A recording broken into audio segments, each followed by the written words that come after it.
Welcome to the Sex and Love Labcast. Today, it's kind of a weird episode. It's on becoming. Stay tuned.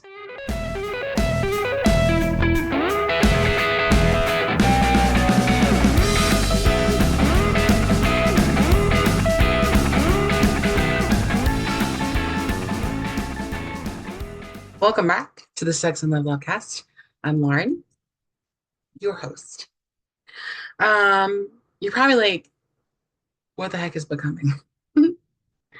Well, I'm really honest with you. My head is not here this week. Last week, a week ago today, this morning, my dad fell and ended up in an ICU 2 hours from home because he had a brain bleed. And I went to stay with him, and I actually wasn't there as long as we thought that I was going to be, but uh, it's been a thing. I am on becoming something I was talking to a friend about is that, when you're growing up, we're not taught a lot of things, right? And I think we're not taught a lot of things because the things don't necessarily have answers. And I wish that, and maybe it's our culture, I wish that we were taught from a younger age how to deal with aging parents. And when I say deal with, I mean cope with the fact that they're getting older and that things are going to start happening more often. Um, it was not a surprise that my dad fell. He has fallen a few times in the last few years, but this one was just much more serious in the long term. He's okay. He's home and he's got some home health physical therapy to do, and he should be fine. But it has led to a lot of internalization and kind of just thinking about things. So my head is not all really here this week. And so I had an event last night, and last night was my night planned to last night being Monday was the night that I usually record a podcast and edit it.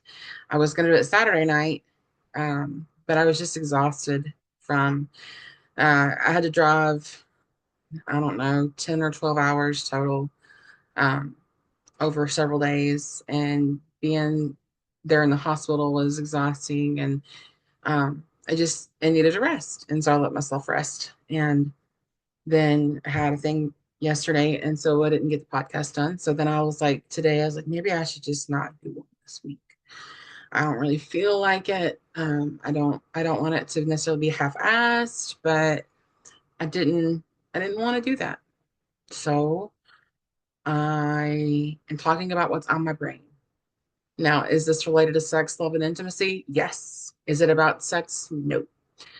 So if you are here to hear me talk about my sex life today and, mm, you know, feel however you feel, this is probably not the one for you.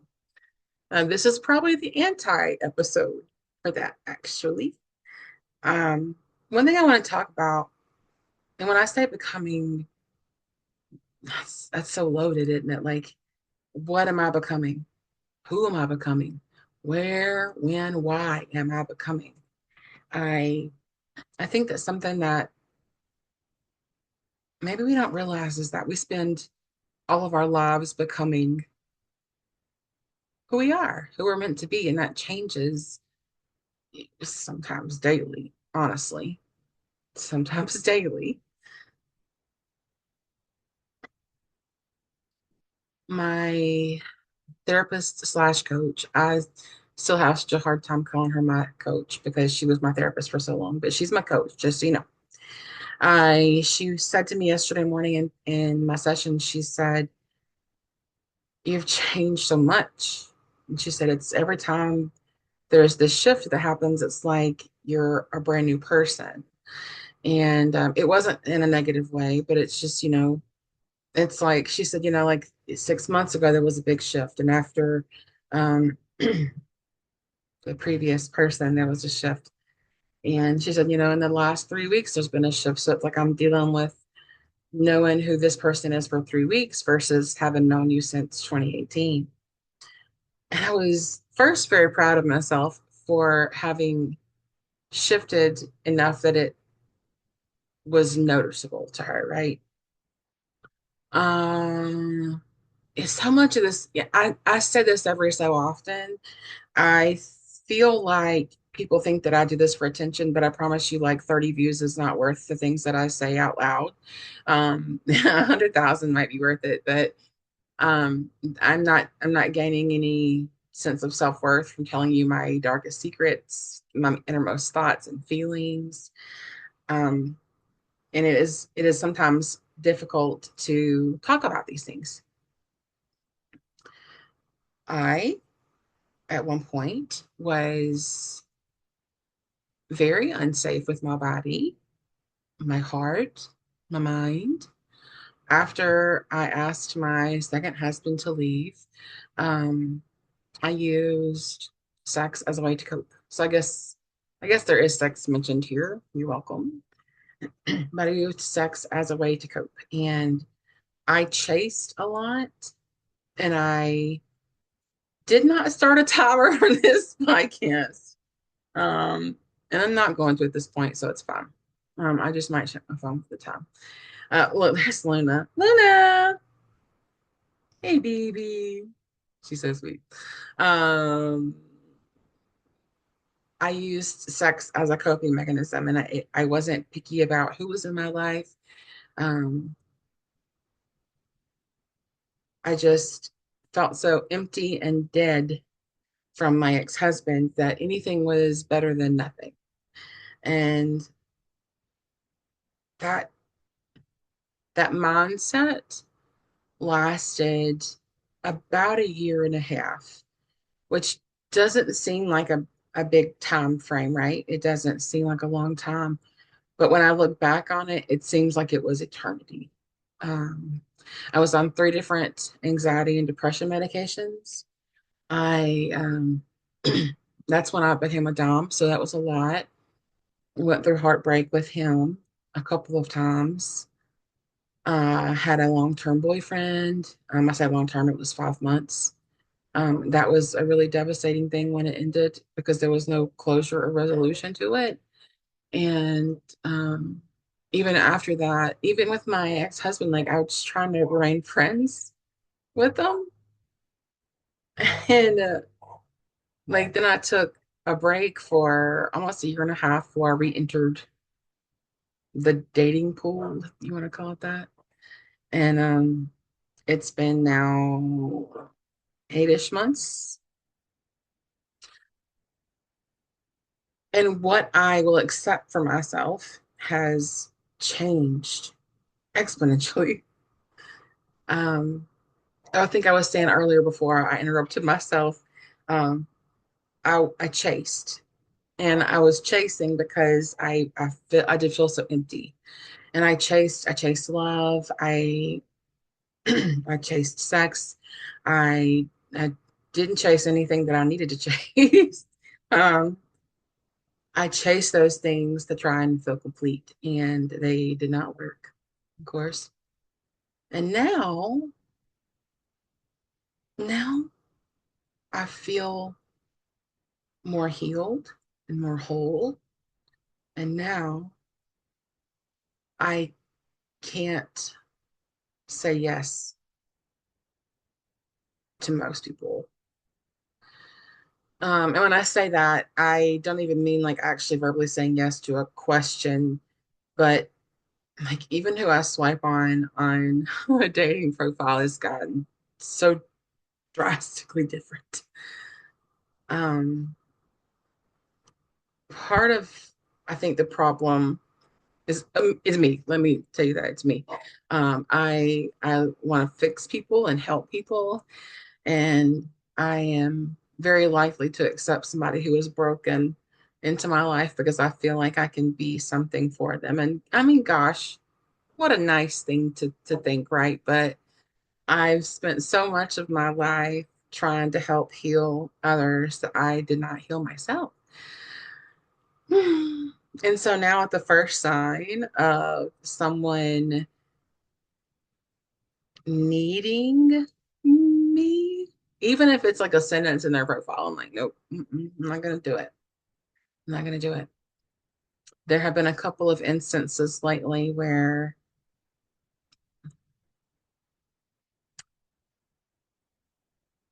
things just clicked with someone, and something pretty tragic happened recently, and like for a moment, I was like, I'm gonna wait. I'm gonna be patient.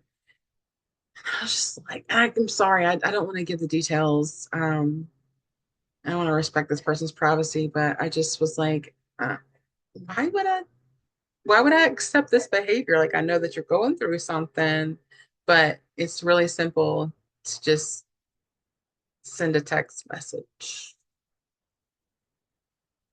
So there's that. I'm sorry if you hear the dogs howling. Um, they're mowing the grass outside. Um, my roommate's like, hey, Bailey, stop. Bailey ain't gonna stop. Bailey's gonna Bailey. But I, I, like I even just people's language and how they speak to me on dating apps. If it's too much, I'm like, nope. Um, Now my problem is wanting to tell people about themselves, because I know that most of them aren't going to listen. But I did, and I've done that recently. And let me see. There's one guy who I spoke to on um, Facebook dating, and then we switched to Messenger, and he called me. I'm not really a phone call type of person unless I know you or you are family or like a best friend. That's for me, it takes a lot of mental energy, and I'm not going to spend that on someone unless I feel a click, right? Okay. And so, but we talked, and he wanted to know about some of the things that I do and like sexually. And I said, okay, so I can have this conversation with you. I'm fine with that. But you have to, there's the boundary is like keep your thoughts about what you're doing and feeling to yourself because this is a conversation. This is not you, diddling yourself. Absolutely. I would never do that. Okay. Spoiler alert. So I'm talking to him and I'm telling him these things and he's just, talking back. And then suddenly he's like, well, you got me real hard over here. And I was like, see, you did it. You did it. Oh, I'm so sorry. I'm so sorry. I'm not telling you, if I'm doing anything. I'm not doing anything. I'm like, I don't care. That was a boundary and you crossed it. I said, it's cool. We can keep talking, but you crossed it. So we did. And the conversation ended well. He said he would message me the next day. He did not. He messaged me a day later, asked me how I was, told him I was fine. Thanks. And that was the end of the conversation. He didn't message back.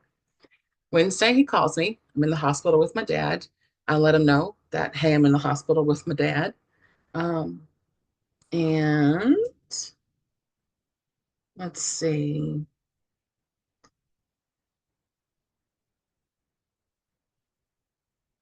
So that happened, and we chatted a little bit. And then on the 8th, he called and video called, and I did not answer. And so later that day, I messaged back and I said, hey, so I told you the first time we talked that I don't usually call and video call quickly. We got the one, and then you checked in a couple of days later, which I appreciate, but I really don't like the phone unless I really click with someone or their family. I don't know enough about you to feel the click, and I didn't feel great about our phone call the other night. I'm rarely going to be able to answer call on the fly as well. It's always best to text first. I'd much prefer to actually chat here a bit, but even then, I need some grace. This week really wore me out mentally and physically and emotionally. And that was on the 8th. And so Monday, which, yes, that was yesterday, that was the 9th, the 10th. 2 days later, he messages, "Hey, how are you?" I could not answer at the time. And that was at 3:21. At 4:06, he calls me.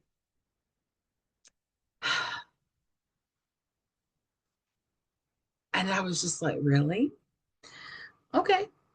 So I messaged him, bro, I've been at work. I was in a meeting when you called, and my phone wasn't on silent because my dad is at home alone and can hardly walk, and your call just kept ringing. I legit asked you last time to text me first after I told you I don't talk on the phone like that. Why the disrespect? You couldn't just wait for me to respond to you. I know I'm not that desirable. And I was really proud of myself for saying that that way, which may seem silly to you, but I stood up for myself. Like, really, why are you choosing to disrespect me? You obviously want to talk to me. You can talk to me the way that I need to be talked to, or we don't have to talk. And here's the thing is that sometimes I really click with people instantly and I don't mind a phone call. But if I'm not feeling that click with you, I am absolutely not wasting my energy on you. Not even if you think I'm a catfish, which can we talk about how dumb that is? I legit had someone who was like, I really like you. I want to get to know you, but I don't know that it's you. Who's going to catfish as a fat girl? I don't understand that. I don't get it. I just don't. Whatever. Um, so he saw it and did not respond back. And I don't know that he's going to. And I don't care if he does. Because, like, you disrespected me the first time and then you disrespected me again. Like, this is not baseball. This is not, you don't get three strikes. Not anymore.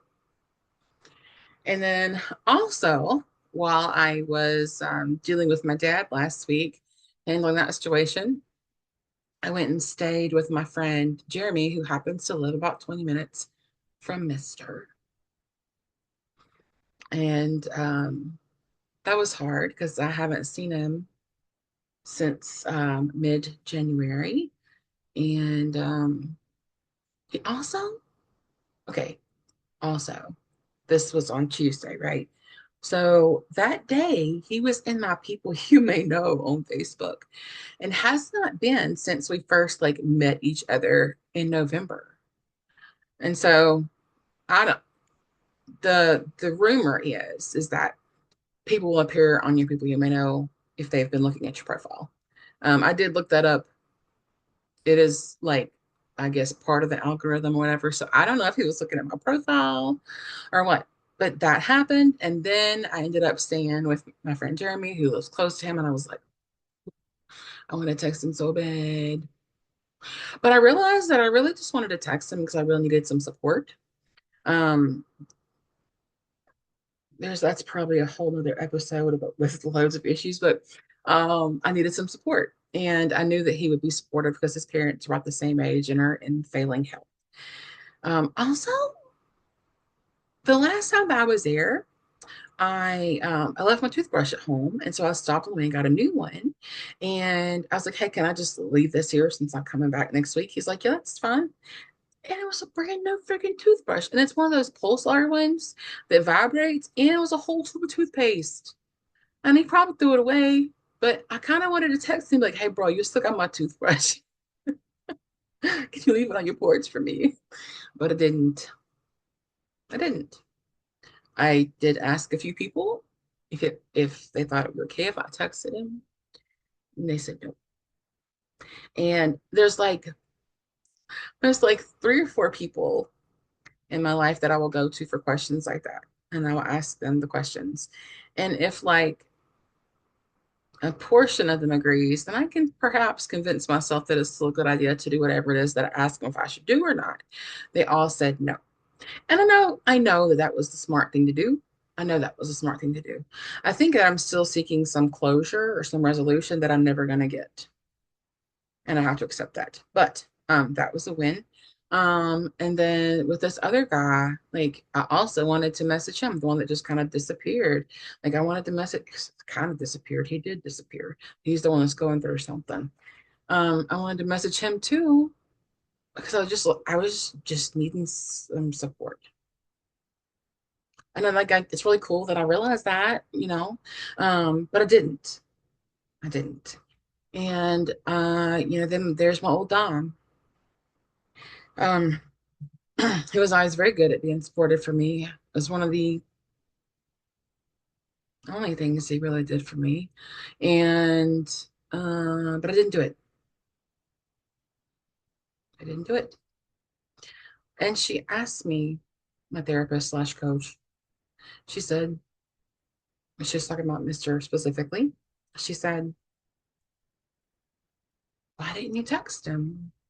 Because she knows, Lord does she know. Lauren's gonna do what Lauren's gonna do. In fact, a couple of weeks ago, she called me willful when I said that I needed somebody to just tell me what through my podcast. And she said, but would you listen? Because I don't listen. I don't. I know it.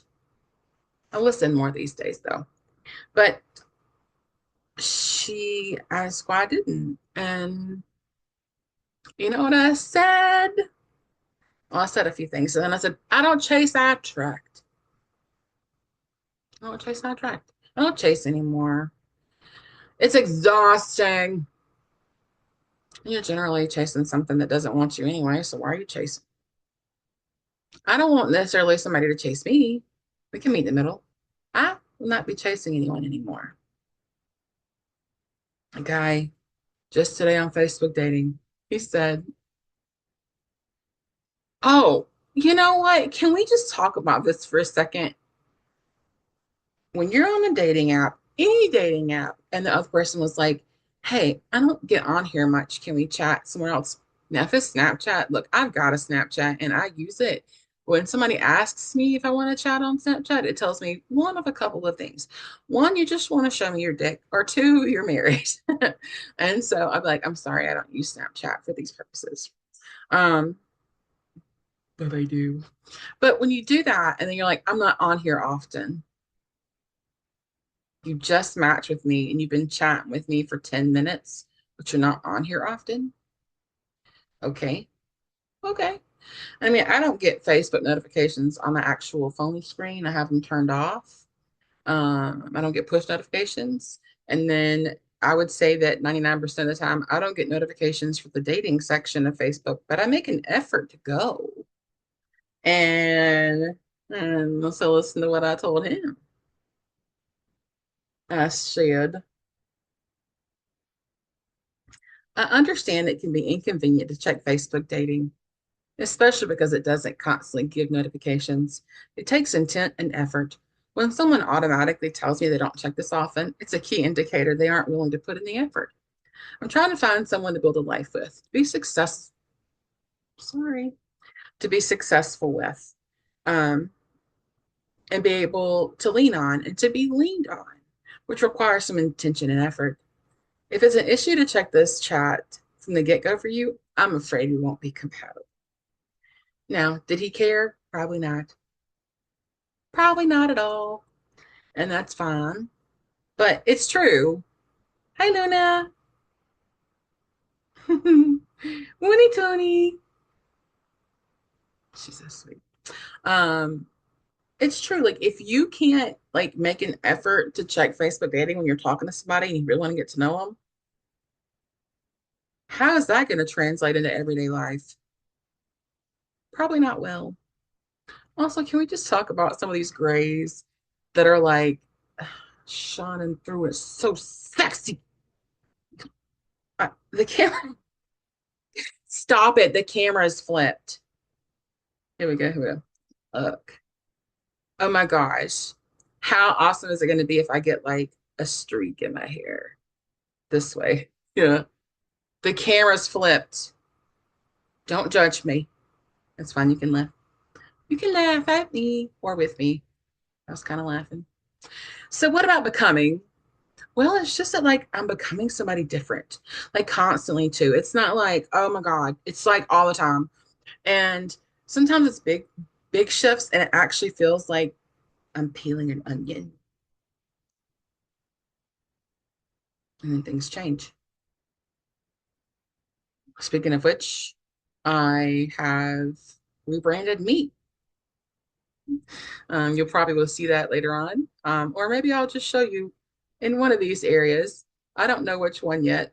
We'll see which one I pick, but I'll show you my new logo. I have been trying to uh, find a better way to become with my coaching, and I think that this is the way, the truth, and the light. Um, so yeah, I'll be LG Lauren Gregory, just who I am, just who I am. This will stay the Sex and Love webcast, so at least for now.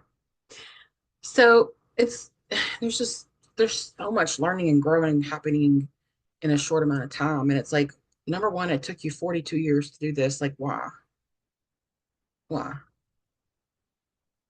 Man, I wish I could have done this 10 years ago after I divorced my first husband, but we become when we're supposed to. Actually, I'm going to read you a quote. Um,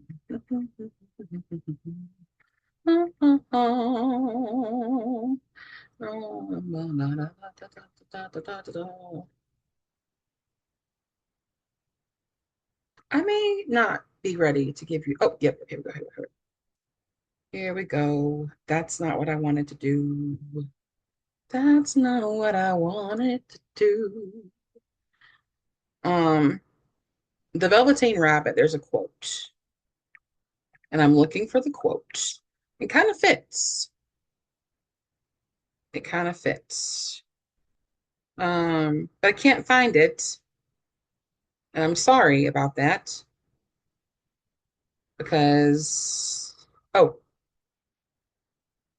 well, it's fuzzy. I'm sorry. See, this is what happens when you don't prepare, but I wasn't prepared because I didn't know what to do. Yeah, it's on becoming real. Um, it's a pretty good quote. It's in the Velveteen Rabbit. I just, man, you got to give yourself some grace. You just got to give yourself some grace because we're changing so often. Like, it's good to change. It's good to change and grow and learn and do all the things. It's good to do that. It feels bad. It feels real bad. I know that it feels bad. It feels so bad at the time, but it is so good. And as it is right now, do I get lonely because I have higher standards because I have grown? Yep. Would I rather be lonely than heartbroken? Yep. So I don't let people talk to me any sort of way.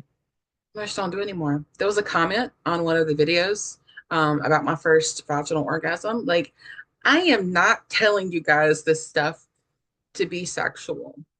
I'm telling you, and you know what? I'm going to be real honest with you about this too. Like, this was not intentionally for men at all. This was more for women. And it's become something different, which is fine. I'm working on a section that will be for women. Authentically Woman podcast coming soon. But like, it wasn't for you. It wasn't for you over there masturbating to my voice. That's not what this was for. And I'm not telling you these things for you to get off. I'm telling these things because they're important to know for you and your partner, right? This dude left a comment about how he'd like to be the next one to give me one. I was like, oh, we don't do that here. We don't speak like that here.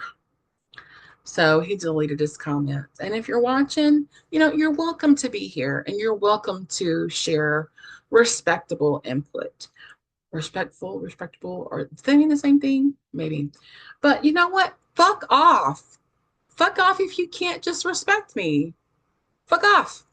Whether you're on Facebook dating and you found me, whether you are on my profile, whether you're in a group that I'm in, whether you're on here, fuck all the way off if you just can't be respectful. Period. Women can want sex and still want respect too.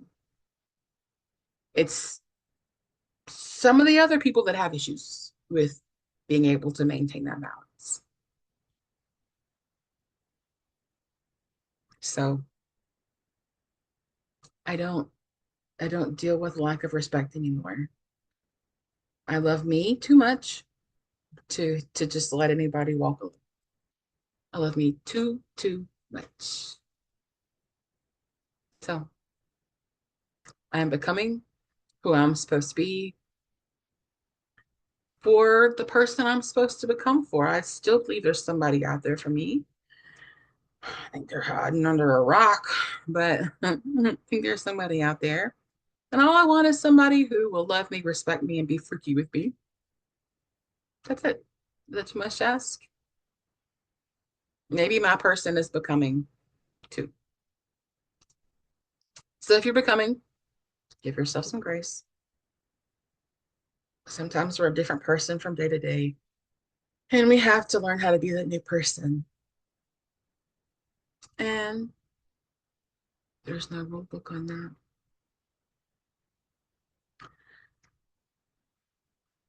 So I think that's all I got to say about that. Um, I sort of want to do a whole episode about what I do as a sex coach. I don't know if that's feasible or that it'll get any viewers, but just really quickly, I am a sex, love, and intimacy coach.